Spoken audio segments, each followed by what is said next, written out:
देखिए, आज हम उत्सर्जन तंत्र, एक्सक्रीटरी सिस्टम पढ़ेंगे। आप सब जानते हो, एसएससी, रेलवे, यूपीएससी, आरपीएससी सभी एग्जामों में एक दो क्वेश्चन यहाँ से जरूर उठते हैं और वेरी इजी। आपको केवल 15 मिनट देखना है, उसमें आपको पूरा क्लियर हो जाएगा। कोई भी क्वेश्चन यहाँ से उठेगा, उसका जवाब देने में आप सक्षम होंगे। उत्सर्जन तंत्र विकास के लिए प्रोटीन का इस्तेमाल करता है। आप सब जानते हैं, प्रोटीन का जब ऑक्सीकरण होगा तो अमोनिया गैस बनेगी। ये अमोनिया गैस, ये अमोनिया NH3 अमोनिया अत्यंत विषैली गैस है और इस गैस को अमोनिया को रक्त के द्वारा हमारे यकृत में पहुंचा दिया जाता है। यकृत में पहुंचने के बाद यह अमोनिया गैस ऑर्निथीन चक्र के द्वारा यूरिया में बदल जाती है। यूरिया का निर्माण, यह प्रश्न बहुत बार आया, यूरिया का निर्माण कहां होता है? तब एक ही जवाब होगा, यकृत। आपको मालूम है, यूरिया हमारा मुख्य अपशिष्ट पदार्थ है। अपशिष्ट पदार्थ को शरीर से बाहर निकालना ही उत्सर्जन कहलाता है। उत्सर्जन में हम क्या निकाल रहे हैं? तो आप बोलोगे यूरिया। इसीलिए उत्सर्जन के अध्ययन का विज्ञान यूरोलॉजी कहलाता है। यूरोलॉजी में हम किसका अध्ययन करेंगे? उत्सर्जन तंत्र का। आपको मालूम है, उत्सर्जन तंत्र में मूत्र संबंधी विकार सभी आते हैं। रेलवे ने पूछा भी था, मूत्र संबंधी विकार के लिए हमें किससे मिलना चाहिए? यूरोलॉजी। आप भी जानते हैं, चूंकि हमारा मुख्य अपशिष्ट पदार्थ यूरिया है, इसीलिए मनुष्य एक यूरियोटेलिक जंतु है। यूरियोटेलिक जंतु, ऐसे जंतु जिनका मुख्य अपशिष्ट पदार्थ यूरिया है, उन्हें आप बोलोगे यूरियोटेलिक जंतु। जैसे एग्जाम्पल आपको लिखने चाहिए, मनुष्य, मछलियां, ये यूरियोटेलिक। कुछ जंतु जिनके पास पानी की कमी है, ऐसे जंतु यूरिक अम्ल का निर्माण करते हैं और यूरिक अम्ल जिन जंतुओं में बनेगा, ऐसे जंतुओं को आप बोलोगे यूरिकोटेलिक जंतु।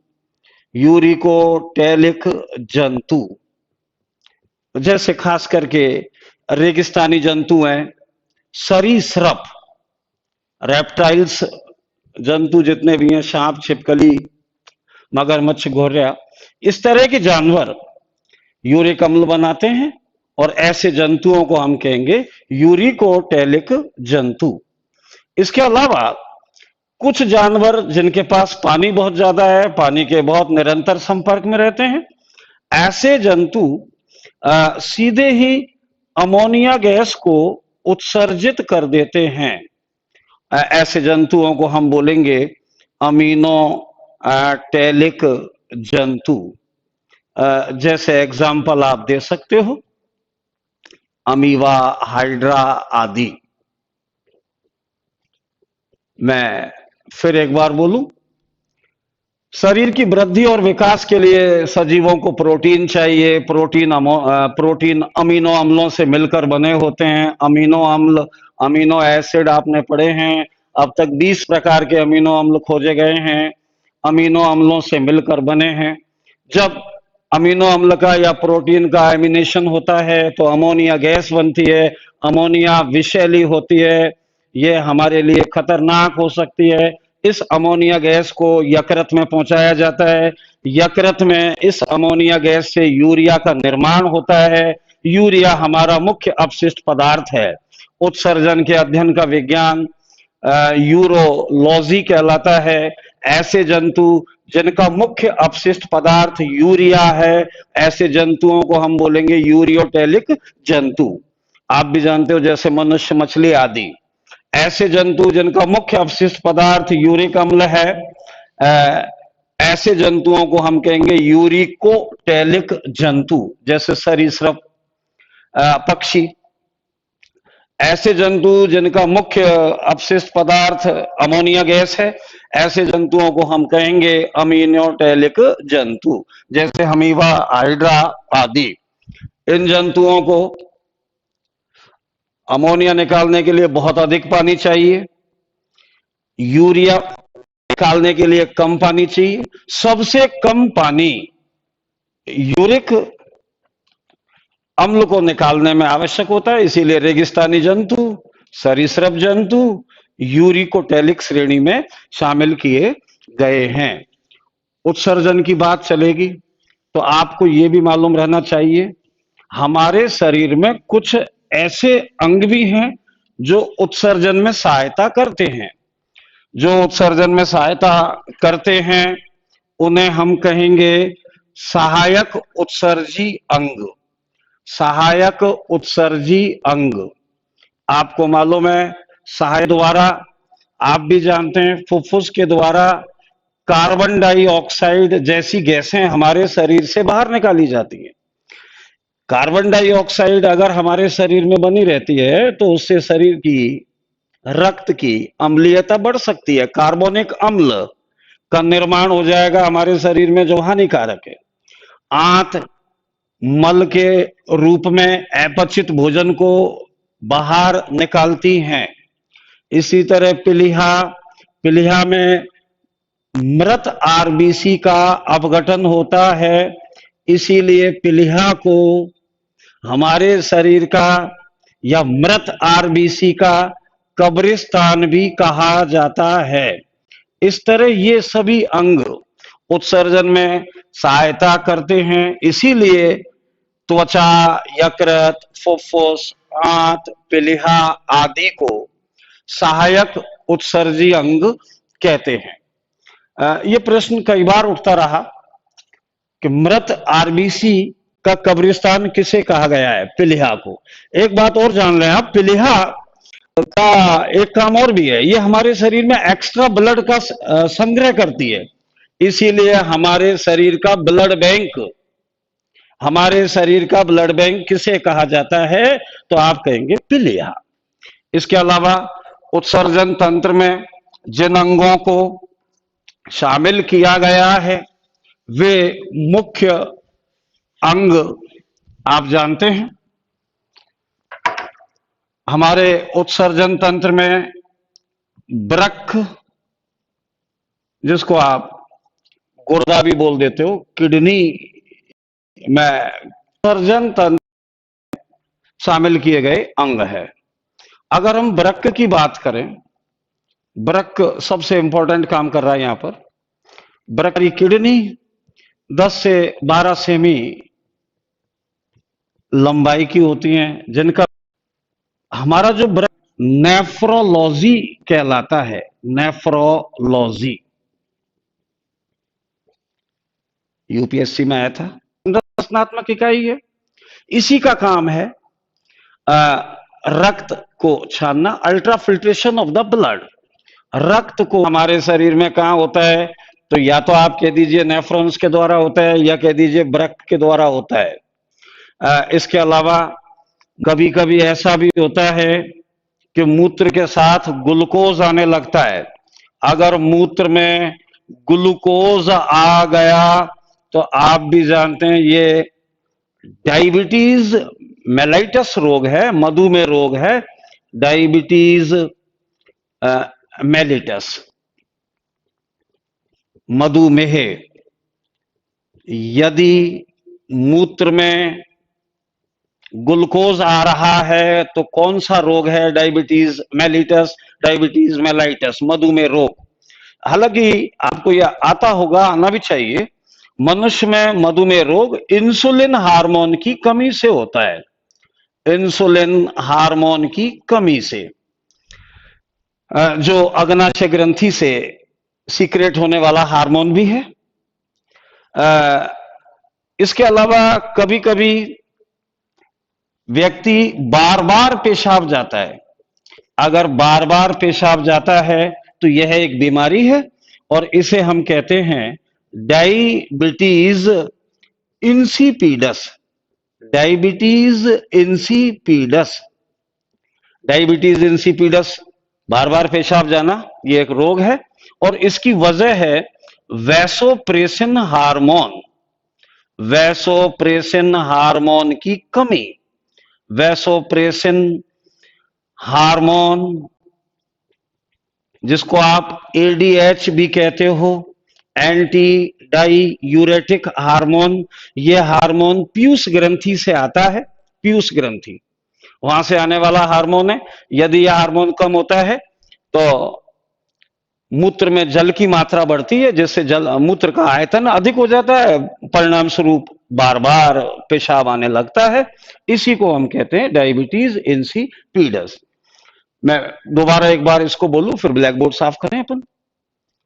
हमारे उत्सर्जन तंत्र में कौन कौन से अंग शामिल किए गए हैं? तो वृक्क, मूत्रवाहिनी, मूत्राशय, मूत्रमार्ग। वृक्क की बात करें, मनुष्य में एक जोड़ी वृक्क या किडनी या गुर्दे पाए जाते हैं, जो उदर गुहा में पीछे की तरफ स्थित होते हैं। हमारे वृक्क रेट्रोपेरिटोनियल वृक्क हैं, रेट्रोपेरिटोनियल अंग हैं, क्योंकि ये पेरिटोनियम से बाहर की तरफ पाए जाते हैं। वृक्क का आकार सेम के बीज के समान होता है और इनकी लंबाई लगभग 10-12 सेंटीमीटर होती है। हमारा वृक्क लगभग 150 से 160 ग्राम वजन तक का होता है। वृक्क का बाहर वाला हिस्सा अभी आप चित्र में देख रहे थे, इस तरह से जो ये बाहर वाला हिस्सा है ये उत्तल होता है और भीतरी हिस्सा अवतल होता है। यहीं पर गड्ढा है, इसी को कहते हैं हाइलस। वृक्क की सबसे छोटी संरचनात्मक व क्रियात्मक इकाई कौन सी है? तो जवाब दिया जाएगा नेफ्रॉन। नेफ्रॉन का ही काम है रक्त को छानना, मूत्र का निर्माण करना। वृक्क की सबसे छोटी इकाई नेफ्रॉन, इसीलिए वृक्क के अध्ययन का विज्ञान नेफ्रोलॉजी कहलाता है। वृक्क मुख्य रूप से रक्त को छानता है और मूत्र का निर्माण करता है। हाँ, कभी कभी कभी कभी ऐसा भी हो जाता है कि कुछ लोगों के वृक्क काम करना बंद कर देते हैं, या हम यूं कहें कि वृक्क फेल हो जाते हैं। यदि किसी व्यक्ति का वृक्क फेल होता है, वृक्क फेल हो गया, काम नहीं कर रहा, तो ऐसे लोगों को डायलिसिस प्रणाली, डायलिसिस प्रणाली काम में लेनी चाहिए। और ये प्रणाली अपोहन सिद्धांत पर काम करती है, अपोहन सिद्धांत पर काम करती है। ये प्रश्न बहुत एग्जामों में बहुत बार, डायलिसिस प्रणाली कौन से मरीजों के काम आएगी? वृक्क या गुर्दा या किडनी जिनकी फेल हो रही है, काम नहीं कर रही, ऐसे लोगों के लिए। इसके अलावा वृक्क में कभी कभी कुछ लोगों के वृक्क में कैल्शियम ऑक्सलेट जमा हो जाता है। कैल्शियम ऑक्सलेट जमा हो जाता है, इसे ही साधारण बोलचाल की भाषा में कहते हैं पथरी। पथरी क्या है? जवाब होगा कैल्शियम ऑक्सलेट। वृक्क या किडनी फेल होने पर कौन सी प्रणाली काम आएगी? डायलिसिस प्रणाली। डायलिसिस प्रणाली किस सिद्धांत पर काम करती है? अपोहन सिद्धांत पर। फिर मूत्र की बात चल रही थी। मूत्र आप जानते हैं प्रतिदिन लगभग 1 से 1.5 लीटर मूत्र उत्सर्जित किया जाता है और हमारे मूत्र में लगभग 2% यूरिया होता है, 2% यूरिया। मूत्र का हल्का पीला रंग किसके कारण होता है? तो हम बोलेंगे यूरोक्रोम वर्णक। मूत्र, ताजा मूत्र में दुर्गंध किसके कारण आती है? बिलीरुबिन। और अगर मूत्राशय में मूत्र का संग्रह करती हैं, मूत्राशय में जब मूत्र का संग्रह हो जाता है, मूत्राशय का काम एक ही है, मूत्र का संग्रह करना। मूत्र का संग्रह कहां होता है? जवाब रहेगा मूत्राशय। मूत्राशय मूत्र का संग्रह करता है। ध्यान दीजिए, अब पक्षी मगरमच्छ, मगरमच्छ, घड़ियाल, ये ऐसे जंतु हैं जिनमें मूत्राशय नहीं पाया जाता है, मूत्राशय अनुपस्थित होता है। इसीलिए ये जंतु मूत्र का संग्रह नहीं कर पाते हैं, क्योंकि इनमें मूत्राशय का अभाव है। मूत्र मार्ग की सहायता से मूत्र को बाहर निकाल दिया जाता है। मूत्र का निर्माण हमारे शरीर में होने वाली एक अनैच्छिक क्रिया है। इसीलिए मूत्र निर्माण, मूत्र निर्माण का नियंत्रण किसके द्वारा होता है? तो आप जवाब दीजिए, मेडुला ऑब्लांगेटा। मेडुला ऑब्लांगेटा हमारे शरीर में मूत्र निर्माण की क्रिया का नियंत्रण करता है। इसके अलावा मूत्र निर्माण पर किस हार्मोन का नियंत्रण है? अगर हार्मोन की बात करेंगे तो बोला जाएगा वैसोप्रेसिन हार्मोन। वैसोप्रेसिन हार्मोन, इसी को हम कहते हैं anti diuretic hormone. Anti diuretic hormone, यूरेटिक हार्मोन, ये हार्मोन पीयूष ग्रंथि से स्रावित होता है। मात्रा का नियंत्रण, वैसोप्रेसिन हार्मोन मूत्र में जल की मात्रा का नियंत्रण करता है। जब वैसोप्रेसिन हार्मोन कम हो जाएगा, वैसोप्रेसिन हार्मोन कम हो गया तो मूत्र पतला हो जाएगा, और मूत्र पतला हो जाएगा तो बार बार आएगा। इसी को हम कहते हैं डायबिटीज इंसिपिडस रोग। अभी हम पढ़ रहे थे इससे पहले। यदि वैसोप्रेसिन हार्मोन की मात्रा अधिक हो जाती है तो मूत्र गाढ़ा हो जाता है।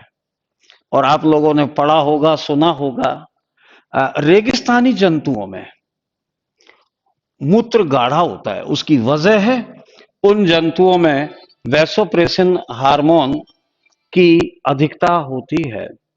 तो मैं फिर ये कहते हुए, हमारा मुख्य उत्सर्जी पदार्थ क्या है? यूरिया। लेकिन कुछ जंतु यूरिक अम्ल भी बना रहे थे, अमोनिया छोड़ रहे थे, एमिनो अम्ल छोड़ रहे थे, हिप्यूरिक अम्ल, क्रिएटिनिन, ये उनके अपशिष्ट पदार्थ हैं। उत्सर्जन का विज्ञान कौन सा है? यूरोलॉजी। हमारा मुख्य उत्सर्जी अंग कौन है? वृक्क। वृक्क के अध्ययन का विज्ञान नेफ्रोलॉजी। वृक्क की सबसे छोटी क्रियात्मक व संरचनात्मक इकाई नेफ्रॉन्स।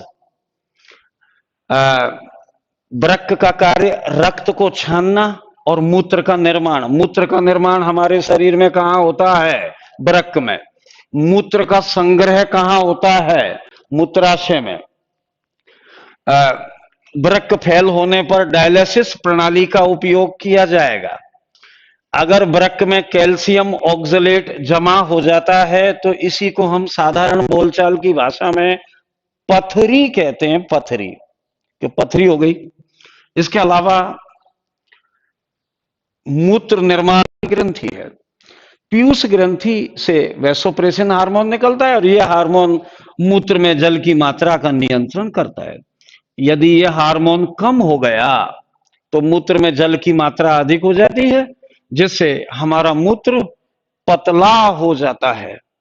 मूत्र पतला हो जाता है जिससे बार बार आता है, और जब बार बार पेशाब आता है तो इसी को आप कहते हैं डायबिटीज इंसिपिडस रोग। यदि किसी भी जंतु के शरीर में वैसोप्रेसिन हार्मोन की मात्रा अधिक होती है तो ऐसे जंतुओं का मूत्र गाढ़ा हो जाता है। खास करके ये रेगिस्तानी जो शुष्क आवास के जंतु हैं, उनकी एक विशेषता है, उनका एक अनुकूलन है, क्योंकि ऐसे जंतु जल की कमी में जीवन यापन करते हैं, इसलिए वो अपने शरीर